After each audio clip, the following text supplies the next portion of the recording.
La palabra de hoy fue desde mi tierra natal, desde donde empezaron las tinieblas a extenderse por todo el mundo. Amin Maalouf, en el naufragio de las civilizaciones. Siempre que las civilizaciones en la humanidad se hubiesen iniciado hace 2000 años y pico con el cristianismo. Dejemos que José nos detalle el tema de las civilizaciones y su difusión desde Medio Oriente. Estamos en un tránsito de civilizaciones. O sea, ya se modificó el esquema de la Segunda Guerra Mundial, del dominio norteamericano y los papeles de los dependientes. Estamos en el resurgir de China, que ya es la segunda potencia del mundo, y en el resurgir de la India, donde hay huellas de civilizaciones posteriores al cristianismo. De manera que el mundo palestino y cristiano no es el inicio del mundo ni de los dioses que les respaldan. Esa es la realidad. No es verdad que el ombligo de la humanidad ha estado siempre en el mundo palestino cristiano. Estuvo ahí hace 2000 años, a partir de ahí se ha desdoblado y todavía tiene una vigencia en disolución, porque no tiene fuerza económica, lo que tiene es fuerza histórica. Sí. Y enfrentamientos naturalmente sumamente onerosos. Sí. Pero hay un cambio en las civilizaciones hoy, en nuestra presencia. Eso se ha producido. La emergencia de China y la sinergia de su alianza con los Estados Unidos condujo no a la globalización, como se habló, como se bautizó originalmente, pero sí a la incorporación de más de 700 millones de gente a la vida civilizada, que eso no es cualquier cosa. Eso sencillamente es un acontecimiento histórico mundial. Sí, pero aunque todas las civilizaciones van cambiando y los imperios cambian, nosotros nos debemos a una situación que realmente tenemos que decirla. A nosotros nos piden que los viernes se toquen algunos temas. Y por ejemplo, nos piden y nos dicen que es indudable que Estados Unidos fue una potencia y es una potencia y que tienen sus pros y sus contras y sus grandes fallas, pero la pregunta es, pregúntale al ingeniero José Israel Cuello si lo que está sucediendo, que China está sustituyendo el imperio norteamericano por uno de ellos o por un mundo multipolar. Siempre será multipolar. No hay quien pueda tener un dominio unipolar. Sí, porque ahora mismo es multipolar con los chinos y Estados Unidos. Bueno, pero ¿dónde está Rusia? En un rincón de la historia. ¿Y los chinos serían mejor, José? Los chinos de hoy sí viven como nadie recuerda en China. No, güey. No es perfecto, ¿no? Pero lo cierto es que 700 y pico de Entonces es un país dentro de otro. Sí, pujante. Alemania es un país de segunda clase, hoy. En el esquema mundial del poder. Siendo el primero de Europa, es de segunda clase en el mundo. Exacto. Y Europa en general palidece. El mundo del Renacimiento palidece. Ingeniero, analizamos la importancia. Bueno, es que tenemos muchas, a veces en esta generación, o desde como nos lo han enseñado, hablamos de que la hegemonía de una potencia tiene mucho que ver con conquista, a veces con anexión o con colonialismo de cierta manera. Pero China crece económicamente, crece su influencia, pero sin intención de convertir en su propiedad lo que hasta ahora es su clientela. Yo creo que le conviene mantenerlo, ampliar la clientela, seguir teniendo a la gente a la cual le van a ganar el dinero. Eso que tú estás preguntando sería una forma de responder a lo anterior. Es decir, es verdad, los chinos nunca invaden militarmente, pero comercialmente sí, ¿verdad, José? Sí. Porque ellos lo que quieren es ellos lo que quieren es, con su precio una invasión. Ellos quieren los cuartos, no la tierra. Eso es lo que pasa. Bueno, ellos han tenido emigraciones muy tristes, muy penosas, que se han incorporado a las sociedades Sí. con mucha fuerza. Son gente muy útil, muy trabajadora, muy talentosa, Bien. muy metódica. Son capaces de comer todos los días la familia en el mismo negocio, cocinar en el mismo negocio por años. Tienen una vida modelo. Sí, hay una señora que viene aquí, doña Rosa, que dice que Sí. a ellos lo que les gusta es ¿qué es lo que hace el chino? Nada más trabajar. No vemos muchas cosas en la calle tampoco. Bien. Sí, pero trabajar conduce a la riqueza. Sí, eso. Y jugar billetes también. Sí, y fumar cigarrillos. Lo que dice Pepín, Sí, me va mejor mientras más temprano me levanto. soy así. Sí, hay una cosa. Me siento muy bien porque durante todos estos días, 14 días después de la toma de posesión del nuevo gobierno, nosotros hemos estado diciendo que no quisiéramos lucir como un medio que esté señalando problemas y que sea tildado de un medio de oposición. Pero resulta que primero, yo no veo muchos motivos para aplausos. Y hoy yo quisiera que José trate el tema de que los principales problemas que el país está confrontando, comenzando con el energético, tú no tienes ninguna palabra del poder político en torno a los principales problemas que nos afectan. Tenemos decretos a cuentagotas. No, pero hay cosas peores que eso. El esquema del sistema energético, la modificación del sistema energético dominicano, se puso, tal y como lo conocemos hoy, se puso en función en el gobierno de Hipólito Mejía, Sí. que yo creo que es PRDista, ¿verdad? Sí, sí. ¿Eh? Bueno, entonces, ¿cuál fue el esquema de ese poder? Lo que resultó de su atrevimiento. No lo que querían, porque quien propuso eso era técnico, no era un político. Nunca lo ha sido. El ingeniero Sánchez. Pero el resultado fue que la generación se quedó en manos de los dueños de los generadores, algunos de los cuales se le entregaron paquetes de generación construidos por el Estado como participación accionaria del Estado. Sí, Jaina y Tabo, que eran las dos los dos sistemas de generación fundamentales del país en esa época. Antes de Sí. Son empresas privadas con una participación del Estado que no pasa del 50% por el contrato, pero que se puede reducir. En una empresa, cuando hay que reinvertir, si hay un socio que no reinvierte, le facilita al otro que tenga una participación mayor.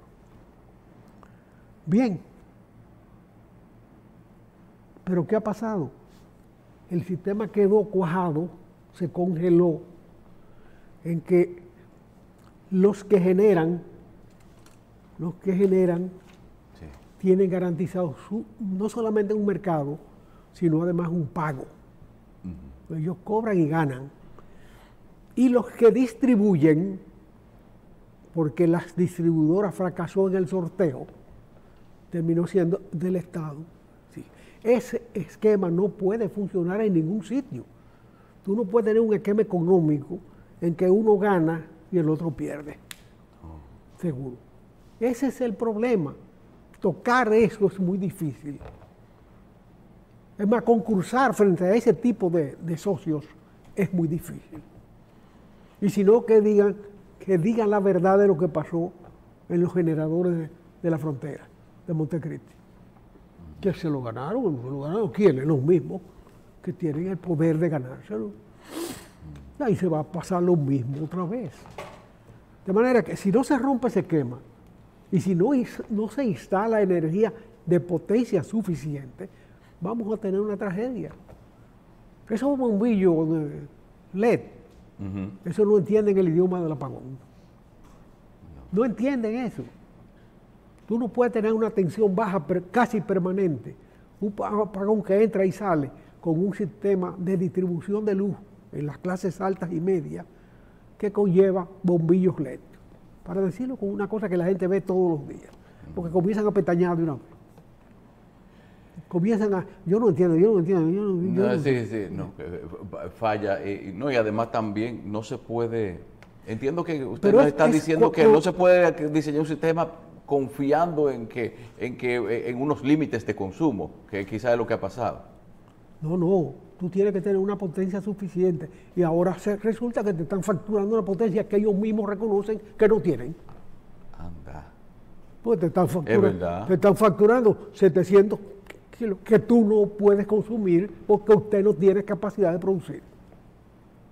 Cierto, sí. Entonces, ¿a dónde vamos? Pero eso no se tocó en la campaña electoral. Ellos no tenían que hacer elecciones. Se sabía que el PRD redivivo, modernizado, por Sí, modernizado, preñado por unas ideas de orden diferente. Bueno,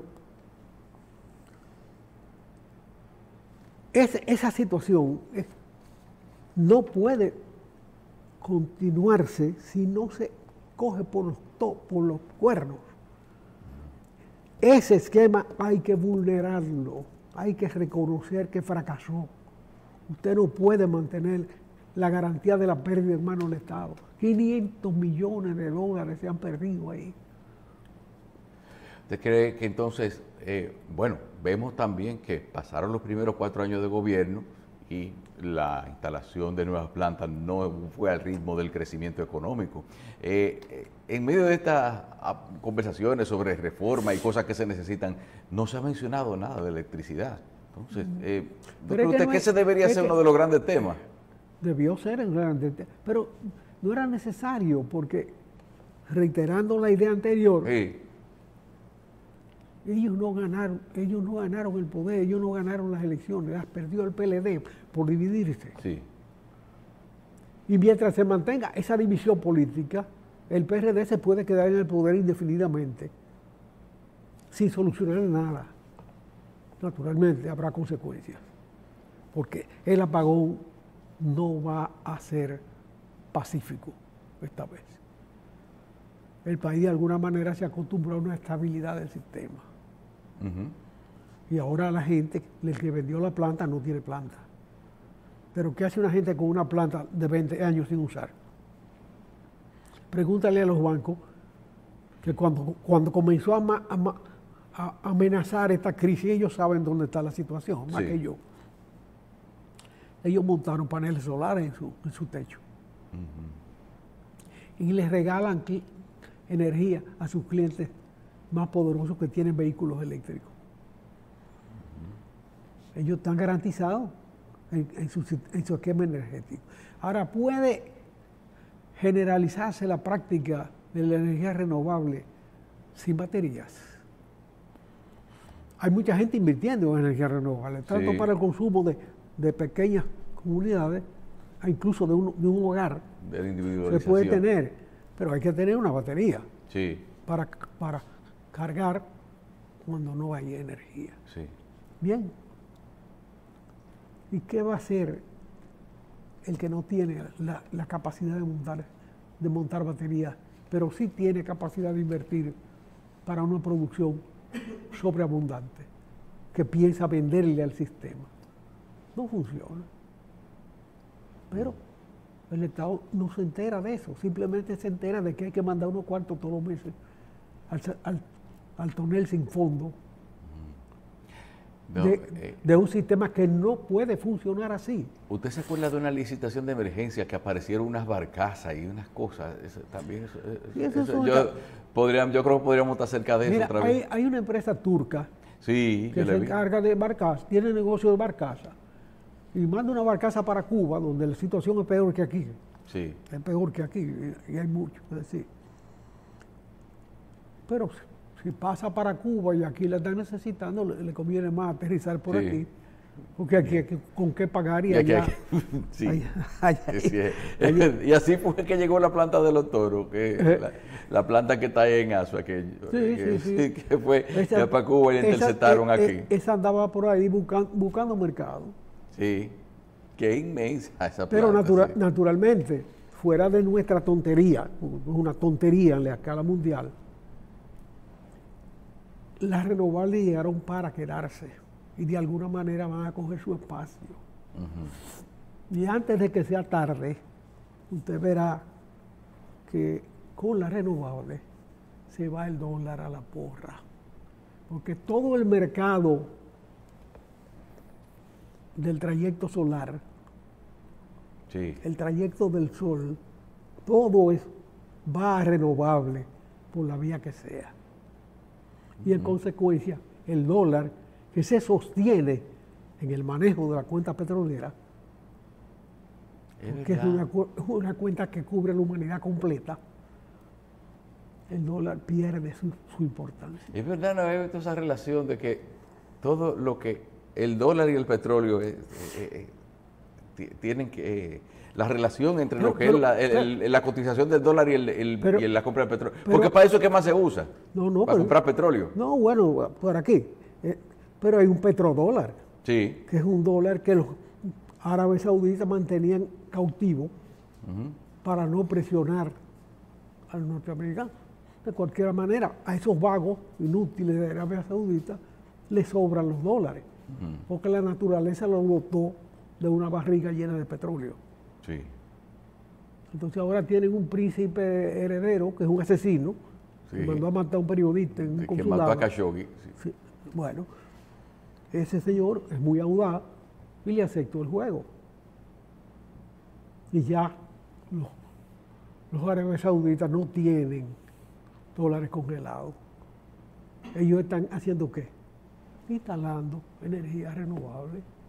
Sí. Porque ahí hay mucho sol. Ahí que se dieron cuenta. Ahí hay mucho sol y eso es muy barato. Y eso no tiene juego de precios que le ha convenido a ellos para la holganza. No es el caso de Qatar, que con esos recursos excedentarios ha construido una economía y una sociedad nueva. Ahí no llegó la civilización hasta ahora. Pero llegó porque utilizaron los recursos bien. Mientras que en Arabia Saudita, en manos de los Saud, se ha diluido el gran poderío de ese reino, con la disolución del papel del petróleo en la economía mundial. Cierto. Ellos tienen grandes reservas económicas, indiscutiblemente, y pueden vivir de esto por mucho rato. Pero de no hacer nada no se vive. Hay que mantenerse tenso, trabajar permanentemente. Claro. Ingeniero, pero ya para completar el tema eléctrico, entonces, para que el modelo funcione, las EDES tienen que ser, o quien sea que se encargue de la distribución, tiene que tener la transmisión también. Tiene que ganar dinero. Yo no sé cómo lo distribuya, pero tiene que ganar dinero. Es que todos los negocios, hay una parte del negocio que funciona bien y que subsidia a la que deja pérdida. Yo creo que eso es lo que, si asumen la distribución, que es donde están las pérdidas, yo creo que debería ser la transmisión. Pero ¿por qué tú tienes que garantizar las pérdidas?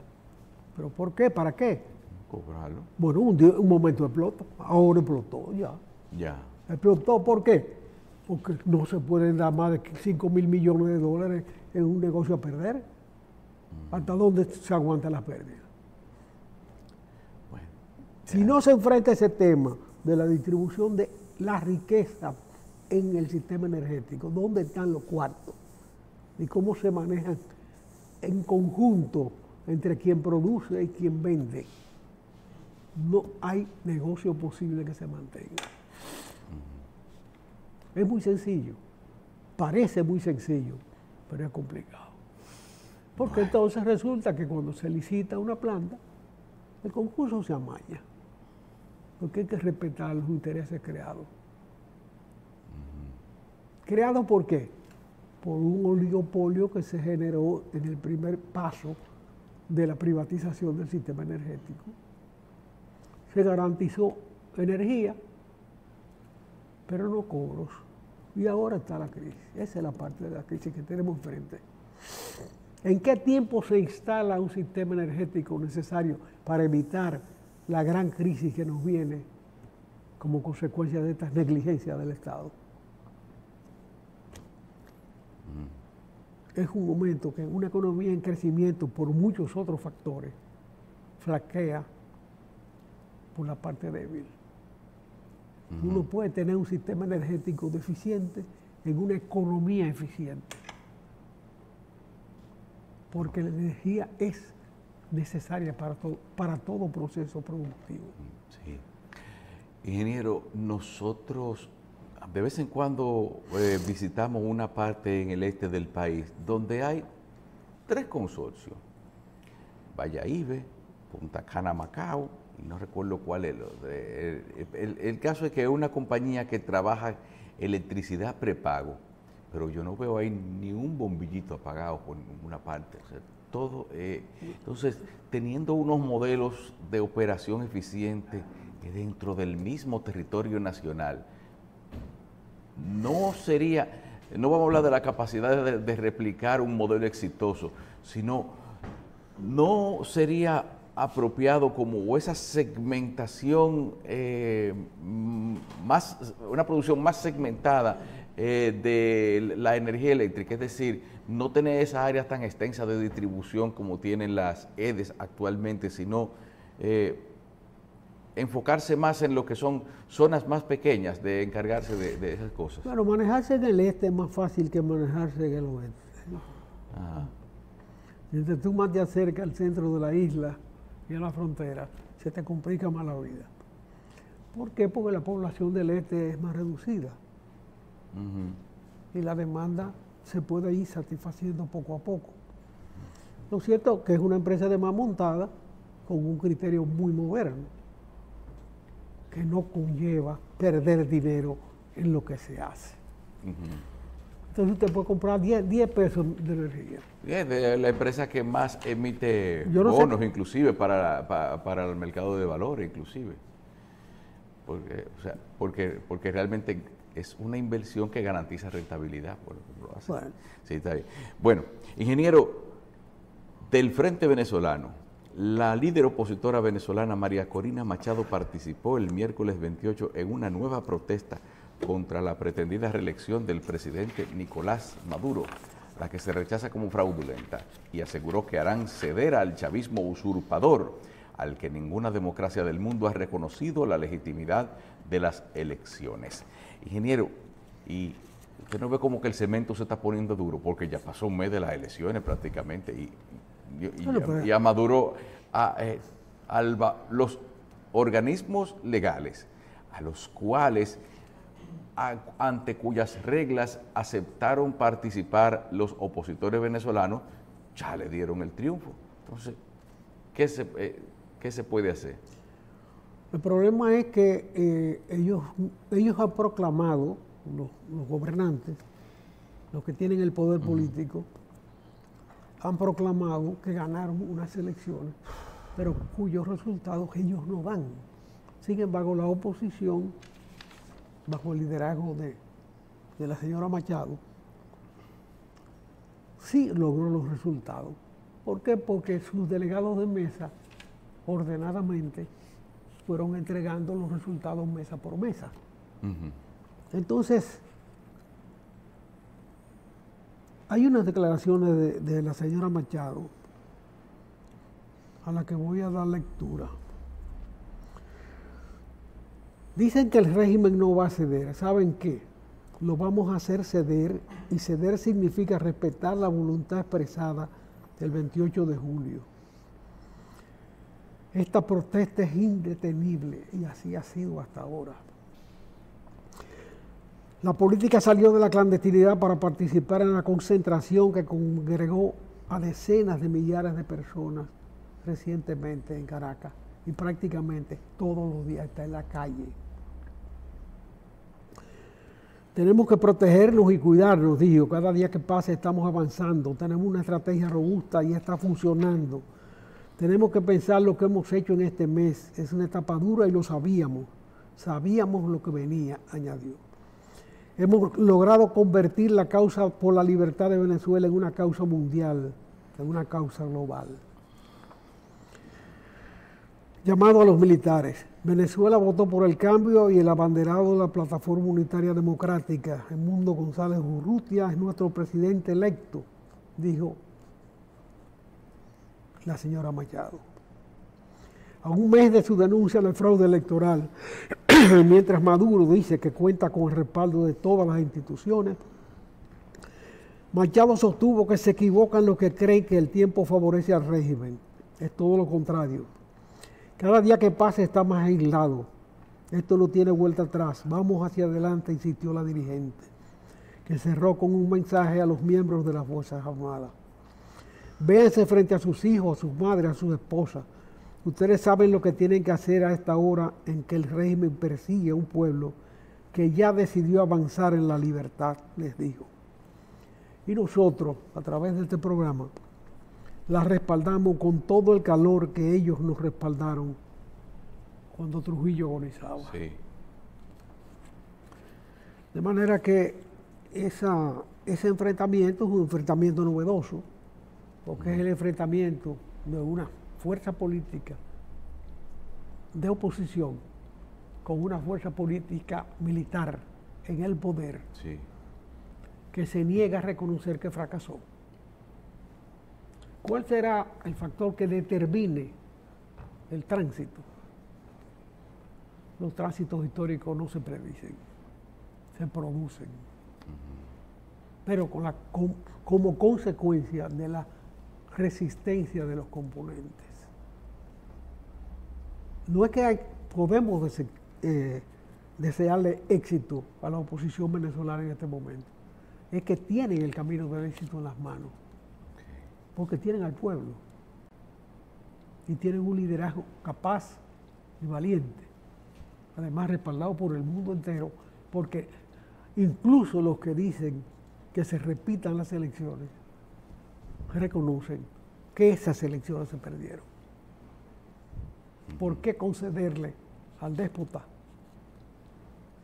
el derecho a desconocer una elección donde perdieron, cuando admiten que se perdieron, como le pasa a la Unión Europea, que está vacilando ahí entre una cosa y otra?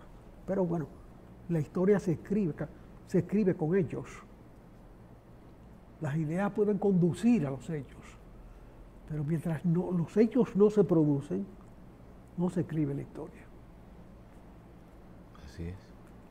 Bueno, pero vamos, precisamente estaban hablando que ya una de las muestras de que las cosas no han salido bien es quiénes son los que han anunciado su respaldo al gobierno de Maduro. Precisamente son países que no tienen una tradición democrática muy clara tampoco. No. El resto naturalmente la surrapa se junta. Sí. Cada quien busca su protección en su seno, con socios. Pero hay mucha gente que le saca el cuerpo. Hasta Cuba guarda silencio frente a esta situación. Pero cuando hablan de pedir el conteo, yo quiero preguntar, yo estoy consciente y hay pruebas de que personas que estaban fuera, que fueron a votar a Venezuela, le impidieron entrar a Venezuela. Pero los que votaron dentro de Venezuela, ¿cuáles fueron las irregularidades que se pudieron cometer, que están pidiendo que muestren las actas? Si dicen que el sistema era muy bueno, con excepción de los que no vinieron de afuera. ¿Qué puede aparecer en esas actas? ¿Por qué no las muestran? ¿Perdón? ¿Por qué no se muestran las actas? Eso es la primera. Lo que pasa es que la oposición se cuidó de que sus delegados de tomaran copia de las actas. Tomaran la copia correspondiente de las actas, que hay que entregársela a cada delegado. Y la juntaron hasta el 92% de las actas las lograron recuperar. Ah, ya. Y eso da un saldo positivo en favor de la oposición. Pero la oposición no tiene armas, tiene razón. Entonces, imponer la razón sin armas es un poco complicado. Es verdad. Necesita la solidaridad externa, los Hay condicionamientos externos. Hay un elemento muy duro también, y es el porcentaje de venezolanos que durante el régimen salió de Venezuela. No, son más de, Salió un 25% de la población. más de 7 millones fuera de Venezuela. Y eso Lamentablemente para ellos, arraigándose en otro sitio. Porque cuando se producen emigraciones de esa magnitud y por tanto tiempo, tú tienes la posibilidad de un desarraigo. Y es una pérdida humana valiosa para cualquier nación. Ventajosa para los que los recibimos. Así es. Otro aspecto que ni siquiera se ha manejado aquí con criterio, porque cuando se producen tragedias de esta naturaleza, acoger a esa gente que va con una política específica dirigida, y eso vale para todos los partidos que han gobernado en los más de 20 años que lleva el chavismo en el poder venezolano.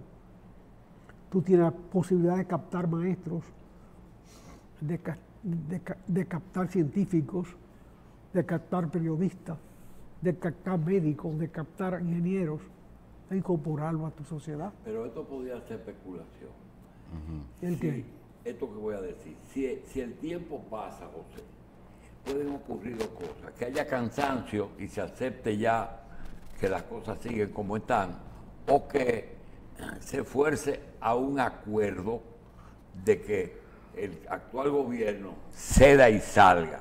El problema es que se está pensando que es solamente con Maduro que hay que negociar. Ahí detrás de Maduro hay un poder que no se habla mucho, pero ¿cuál es la cúpula militar que sostiene Venezuela? Ella saldrá a colación, ella va a enseñarla. ¿Saldrá? Va a enseñar refajo pronto, ¿cuál es? Porque el asunto es que ese llamado a los militares, ¿qué tú crees? Si tú llamas es porque tú sientes que ahí hay eco. Los militares dieron un traspiés en una ocasión, cuando cogieron preso a Chávez en una oportunidad. Sí. Él logró salir de la cárcel y reeditar su obra. Sí. Y luego murió. ¿Sabes qué? Murió en un quirófano. A mí me da la impresión de que quizás la oposición debía tener ese cierto lazo con algunos sectores militares. Era un riesgo, sí, porque podrían ser una gente que terminaban chivateándolo, pero buscar darle ciertas garantías a algunos sectores militares. Pero el proceso está vivo, el proceso no ha muerto. Está vivo y vibrante, en la calle. Y naturalmente lo más que podemos dar a nombre de ellos es sus razones. Sí. Lo que entendemos sus razones y su lucha, y darle el respaldo correspondiente. Pero no podemos indicarle camino. Es que cada quien tiene su fórmula, así es. José, otro tema. Hace unos años teníamos un amigo común que ya murió, que era físico nuclear. De eso ya se ha hablado aquí. Pero falta una parte 2 de eso. ¿Perdón? Falta una parte 2. No, falta una parte 2 y una parte 3. Porque la parte 2 vamos a hablar de ella hoy, pero hay una parte 3 también que después lo que pasó en lo que hoy es energía y mina. Porque yo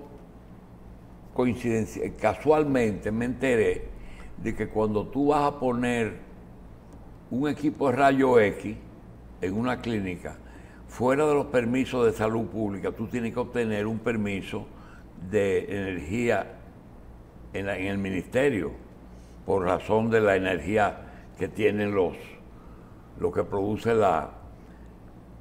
el mecanismo de los equipos de rayos X.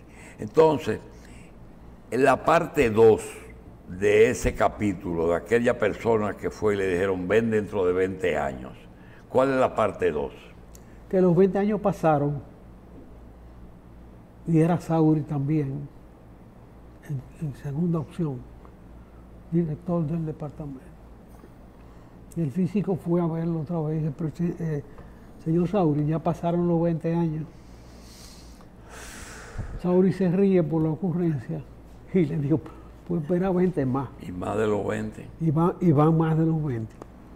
Mientras tanto, al frente de un departamento precisamente en energía, este físico se tuvo que dedicar a recoger los desperdicios radioactivos de los talleres de radiación en los hospitales. Un ejemplo que fácilmente se puede ubicar, el Instituto Odontológico Dominicano, odontológico no, el oncológico. Oncológico. Sabemos dónde queda. Sí, sí, Heriberto Peter, al lado del Marión. Al lado del Marión y al lado de la UAS, prácticamente con la pierna entre la UAS. Sí. Bueno, ahí se habían depositado esos residuos radioactivos en el techo. En el techo del En el techo del centro. Desde su fundación hasta que este señor, graduado de física nuclear, personalmente tuvo que cargar con esos desperdicios para llevarlo a un espacio que las Fuerzas Armadas le asignaron, donde se ponen los explosivos de las Fuerzas Armadas que ya están sudando y que pueden explotar en los cuarteles. ¿Sí? Son unas cuevas que no hay que construirlas, sino que existen, que tienen vigilancia militar y ahí se meten esas cosas. Pero ¿qué pasa? En ese traslado se corren riesgos físicos y ahí quedó condenado a muerte temprana ese físico que creó este país y que no pudo ejercer en su materia. Sus alumnos lo recuerdan con amor, todos. Dicen que es el mejor profesor que tuvieron alguna vez de esa materia o de cualquier materia. Y eso halaga, pero eso no es el pago que merece quien dedicó su vida a pensar en soluciones más amplias que son posibles para resolver el problema energético. Lo que pasa es que cuando tú hablas de a lo que se dedicó o a lo que se le asignó a una persona que era físico nuclear, a recoger los desperdicios cuando ya no eran muy activos las cápsulas que se usaban de energía para los equipos de imágenes, y que el oncológico decidió, en vez de tirarlo en el basurero, tirarlo en el sótano. No, en el Pero sótano mira, no, en el techo. En el techo, perdón. Y te voy a decir algo. Yo tengo discusión y se me han parado en dos patas cuando a mí me hablan de que las universidades investigan, las de aquí. Y yo digo, mira, la palabra de investigación para mí, tiene un componente primero económico y después de disponibilidad. Un investigador no puede tener 3 trabajos, para comenzar. Un investigador es casi un monje de esa pendejada. Segundo, necesita un fondo específico para eso.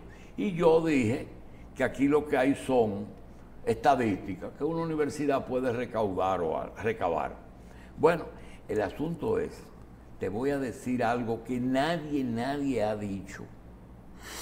En el hospital Salvador B. Gautier existía un departamento de antituberculoso, donde se atendían en aislamiento porque era una enfermedad contagiosa. Y había un director que se llamaba Kiko Valdés y un subdirector de ese departamento que se llamaba Ernesto Sánchez Van Grieken. Y nosotros veíamos, los estudiantes veían que Sánchez Van Grieken tenía las manos como cicatrizadas, las dos. Y le preguntábamos, doctor, ¿y qué pasó? Dice, lo que pasa es que yo trabajé mucho tiempo en un centro donde se hacían fluoroscopías y él se ponía el mandril de plomo, pero parece que los guantes no eran de calidad y las radiaciones le quemaron las manos. Poco a poco se quemó las manos. Bueno, es un evento. Un radiólogo de la época de la fluoroscopía se lesionó sus manos con 20 años de ejercicio. Después me encuentro raro que durante mucho tiempo el Instituto Milagro de la Caridad, que fue como le puso Heriberto Peter al Instituto de Cáncer, y cuando él muere le ponen Instituto Heriberto Peter. Yo tuve el privilegio, porque me llevó el doctor Oliveira, de conversar, y se publicó una entrevista con el doctor Peter, un hombre rarísimo, poco sociable, muy tajante en sus respuestas, ¿no? Bueno, y él se preocupaba mucho por el efecto de las radiaciones en los médicos. Y después veo que el doctor Marco Wilfredo Pichardo, que fue director del oncológico, murió de un cáncer en las linfas, es decir, todo el cuello y todo el sistema linfático. Director. El doctor Segura, cirujano de ahí, se murió de un cáncer producto de la radiación. Y ahora mismo hay una doctora que quizás fue la primera figura que surgió después de ellos dos, que creo que está padeciendo el mismo problema. Es decir, es una coincidencia y ahí aparece la información de que el basurero atómico del oncológico era la azotea. Pero antes de eso, ¿qué pasaba con eso, con esos desperdicios?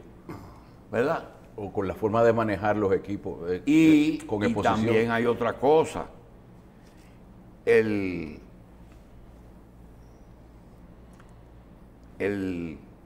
efecto de radiación. De la radiación. Fíjate que una mamografía o una rayos X a un feto no se le hace todos los meses, por lo que está diciendo. Eso era lo que chequeaba el departamento de eso. Yo recuerdo, y lo puedo decir el nombre, que el doctor, un cardiólogo, amigo, compadre mío, uno de los mejores cardiólogos de aquí, tuvo 4 hijas. Cuando la esposa era médico, los dos eran médicos. Cuando la esposa estaba embarazada de su quinto embarazo, le dijo al marido: mira, yo creo que me voy a tener que hacer un aborto, porque me he tenido que hacer 3 radiografías y seguro que le hizo daño al producto. Entonces él le dijo: mira, vamos a hacer una cosa, vamos a hacer un trato. Y recuerdo que usó ese término. Le dijo: fulana, si sale mono, te prometo que te lo voto, pero déjalo nacer. Nació y hoy es un varón, hijo de ellos dos, normal, ¿verdad? Es decir, que hay las dos cosas. Ella entendía, como era médico, que 3 radiografías en un embrión de 3 meses tenía que haber un problema. Es decir, que ese problema, y después que esa persona que hemos hablado, señores, es bueno que se sepa que esa persona es una persona familia de José Israel. Lo que pasa es que no le gusta, es su hermano más pequeño. Y él fue a Italia y se hizo físico nuclear y vino a trabajar. Y cuando fue a la corporación le dieron 20 años de 25 años. Ahora yo me pregunto, la pregunta que se hace la persona, el país estaba listo para una instalación nuclear, para producir energía. Fuera de los accidentes de Chernobyl y de 1 o 2 que en el mundo, el saldo de producción de energía nuclear es positivo o es negativo? Yo creo que el conocimiento es siempre positivo. ¿Es positivo? Seguro que es positivo. Siempre positivo. ¿Por qué? Que se maneje con más cuidado, con menos cuidado, naturalmente. Seguro. Naturalmente. Pero La instalación es cara, pero después la energía... Pero volviendo aquí al terreno de juego nuestro, uno pasa por su mente, ¿qué es el Gautier hoy? ¿Qué es el Gautier hoy? Que se haya transformado en sistema de seguridad social con otro esquema, no es para abandonar un hospital históricamente válido, trascendente en la formación de centenares de millares de estudiantes y de médicos que hicieron sus pasantías allí. Es que se ha hablado de eso, que a veces se piensa que todo lo que administra el Estado es malo. José Israel y yo hemos hablado aquí, que hasta un consejo directivo del Banco de Reservas de los peores años de Balaguer hacía su función. Esas personas eran gente honorable que no hacían cosas que no se debían hacer. Ese Gautier era el buque insignia de la medicina de aquí, sí, ¿verdad? Y era del Estado 100%. Y sigue siendo del Estado. Sí, pero ya no es lo mismo de antes. No se lo vendió a nadie, pero lo abandonó. Sin embargo, como consecuencia de lo que se desarrolló allí, aquí no hay un sitio de injerto de manos más eficiente que el que sobrevive en el Gautier. Yo conozco casos de gente que en una guillotina produciendo se le fueron las dos manos y esas dos manos se le instalaron ahí otra vez esa misma noche. Y lo que salió de ahí. De manera que, ¿por qué dejarlo? Yo no sé de qué puede vivir ese hospital, porque está fuera del esquema del poder. Se están construyendo enormes instalaciones hospitalarias, válidas, muchos aplausos, son necesarias, pero no abandonen lo que existe. Pero es que hay demasiadas cosas de que hablar. Miren, ayer mismo la persona que me acompaña me sorprendió, estaba oyéndola en una emisora de radio y me dice, yo quisiera que el ingeniero que va los viernes nos hable el problema de la energía eléctrica de los carros. ¿Por qué hay sectores que piensan que eso va a tener problemas? Empezó a hablarme de la cantidad de kilómetros que tiene. Después me hablamos del carbón. ¿Por qué el carbón en un momento se satanizó y después otros países comenzaron a buscar carbón? Y el tema de la energía nuclear, que las energías alternativas hay que desarrollarlas, pero por ejemplo el caso de la eléctrica, ¿cuál es el peligro de que se use, por ejemplo, todos los carros eléctricos? Bueno, el problema es que yo creo que hay que cargar la batería, ¿verdad? Sí. ¿Y con qué se carga? Con energía eléctrica, sí, de carbón. También están diciendo por ahí, hay un movimiento que habla de que cada producción de una batería eléctrica de un carro requiere de un procesamiento de materiales que en sí es nocivo al medio ambiente, que dice la cantidad de arena para el silicio, una serie de cosas. Y aquí también, doctor, disculpe, estábamos hablando de la energía nuclear y me puse a buscar esto. ¿Sabe cuánto? Hay encontré una información del 2020 donde estaban analizando en México la posibilidad de instalar un reactor nuclear. 7.000 millones de dólares para un generador de 1.400 megavatios, que saldría a 5 millones de dólares cada megavatio, y una amortización a 30 años. Eso sí, que el costo de la nuclear el costo del uranio es lo más insignificante dentro de esa generación. Y yo digo, ¿cuántos 7.000 millones de dólares hemos gastado nosotros aquí en energía? ¿Cuántas plantas nucleares uno podría tener construidas nada más con el subsidio, aunque tiene sus riesgos? Yo creo que para un país de este tamaño, ¿perdón? Para un país de este tamaño, el riesgo de la nuclear y el costo de la nuclear, el riesgo y el costo no son viables. Lo digo sin cálculos rigurosos. ¿Por qué? Porque nosotros no podemos exportar energía. Y se podría dar el caso de que con nuclear, a la altura del juego de hoy, le entera. Se le puede dar a la isla entera. A la isla entera y quizá a Puerto Rico. Pero ¿con qué la pagan los haitianos? ¿Perdón? ¿Con qué la pagan los haitianos? Es un país que está paralizado. Tú puedes crear la fuente, pero si no tiene cómo recuperar el valor, no está haciendo una inversión nula. Mira, este programa no se llama Hablan los Sabios, ni se pretende sabio, pero lo único que le podemos echar mano al ingeniero Cuello, porque Ramón Albuquerque a veces nos parece. José, ¿por qué algunos países comenzaron a retirar el carbón? Yo no me he calificado de sabio. No, eso es lo que estamos descalificando, ¿no? El carbón comenzó a recogerse y después se incentivó un poquito. ¿Qué pasó? No tengo la menor idea. ¿Ah?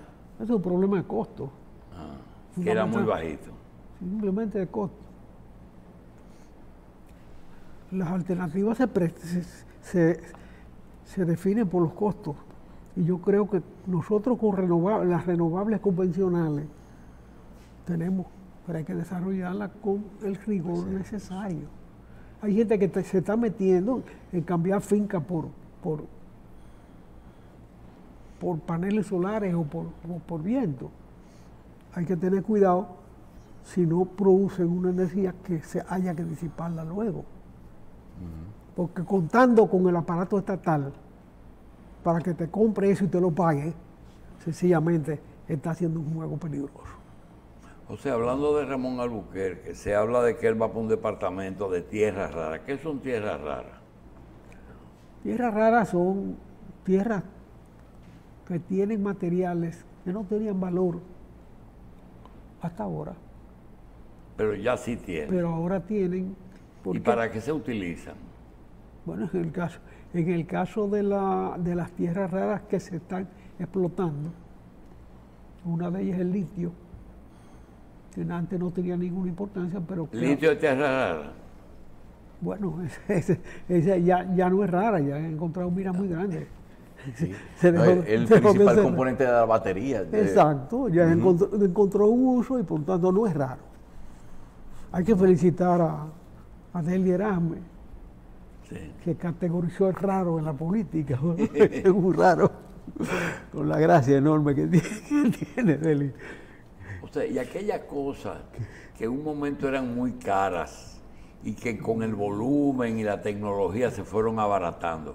¿Qué posibilidad hay de que el almacenamiento de energía, por ejemplo la solar, que se pueda almacenar, llegue a niveles que sea rentable? Porque todavía es costoso. Almacenar energía solar, los paneles, es costoso. Digo, lo ideal es tener una relación entre la demanda y el uso y la producción bien equilibrada para tener un mínimo de necesidad de carga. Pero sin una carga no funciona el asunto. Pero si tú vas a instalar, a hacer una inversión, atento a que le vas a entregar al Estado tu energía y te lo va a pagar, si no es de apellido Vicini o semejante, no te lo van a pagar. Tan sencillo como eso. Que funcione los Vicini, bien. Que funcione González Bunter, bien. Yo me alegro que funcione. Pero ellos funcionan porque le pagan. Si no le pagan, cierran. Y no generan si no le pagan tampoco, aunque estén generando. Exactamente. Porque nadie puede producir para que no le paguen. Y sería posible coger el sistema entero, José, entero, generación, comercialización, y someterlo a una licitación para la venta o para la administración, con una superintendencia del Estado rígida que diga, bueno, aquí quiero energía a un precio razonable. Eso se podría. Inténtalo. Gana unas elecciones, inténtalo. Que ya hay interlocutores creados, ya hay intereses creados. Y creo que fue Benavente que habló de los intereses creados, ¿verdad? Hay otro tema que me interesa tratar. Yo estuve en Santiago el pasado lunes. Hacía tiempo que no iba. Y naturalmente me deleité tratando de ver los sistemas de transporte capitaleños instalados allá. O sea, allá no se ha hecho metro. Monorriel. El monorriel. Hay un monorriel que los santiagueros los recibieron con mucho calor. Bueno, se ponen a la hora, a nivel de la capital. Pero los efectos hasta ahora no son buenos. En primer lugar, transitan vacíos la mayor parte del tiempo. Es natural porque es un nuevo sistema en rutas no existentes, en una ruta creada para ellos. No sé cuál fue el criterio de selección de origen de la línea y fin de la línea. Pero lo cierto es que la mayor parte del tiempo se lo pasan sin hacer, sin personal dentro, sin uso, 2 o 3 personas. Pero en la construcción hay huellas ya que es necesario cauterizar rápidamente. Hubo un derrumbe en una esquina importante, próxima al destino final de una de las líneas, que fue consecuencia de los contratos de Balaguer para reformar. Balaguer tenía sus técnicas de trabajo. Sí. Él se buscaba un ingeniero, aunque le resultara arquitecto el contratista. No era ingeniero, pero se le puede pedir mucho diferenciando esas cosas. Se graduaba de la misma facultad, pero son 2 carreras diferentes. Entonces decía, arréglame un paso de nivel ahí, resuélveme ese cruce de tal sitio. El hombre firmaba y luego tenía que cobrar con una parte de los edificios construidos en la renovación para encargarse de venderlo y cobrar con eso. Esos eran los métodos de Balaguer. Pero eran sus métodos. Trujillo le daba al papá de Tato Bisonó, le entregaba 50,000 pesos y decía, dame un canal de tal sitio. Y el hombre venía con el canal y la cuenta. Eran los métodos de la época, más todavía tras anterior. En Santiago, bueno, yo no sé cuándo se hicieron esos concursos, qué partido político estaba en el poder, probablemente estaba el PLD, aunque era el único antes de este. Pero estos lo terminaron, porque hay una presencia santiaguera en el poder que tuvo en cuenta el asunto. Y lo terminaron muy bien. Pero la mayoría de los comercios que pasa, sobre los cuales pasa el monorriel en la calle, en la avenida de las Carreras, están pasando la negra. Y el tiempo de construcción se ha extendido como consecuencia de deficiencias en las obras originales anteriores. La mayor parte de esa gente ha tenido que perder sus negocios. Es más, hay panaderías centenarias de Santiago que están cerrando porque no se le buscó un sitio momentáneo para trabajar y ahora están desarraigadas. Pero hay otros delitos urbanísticos en Santiago que hay que recordar. El aeropuerto de Santiago era un aeropuerto prácticamente intramuros. La ciudad lo había cercado, como tuvo el General Andrews aquí mucho tiempo. Sí. Ahí se hizo de que un parque para que la gente caminara. Sí. Hoy tiene un candado, hace muchos años que tiene un candado, nadie camina. Okay. Y tal vez sería conveniente instalar en la pista que se puso para caminar tiendas. La propuesta no es mía, sino de otro santiaguero con el que conversé el tema. Que se le ocurre la idea de que a los desalojados de hecho por corto tiempo se instale por ahí para usar ese espacio. Claro que corre el peligro de la arrabalización, pero Santiago tiene una tutela en los conceptos que probablemente pueda asimilar la idea y acogerla o entender el problema de esa gente. Bien. Señores, vamos a dar gracias a José Israel Cuello, que estuvo en Santiago. Sí. Yo voy para Santiago es una ciudad interesante. El miércoles 14, que van a inaugurar la tercera etapa de la refinería de aceite más grande que se ha inaugurado aquí. Pausamos.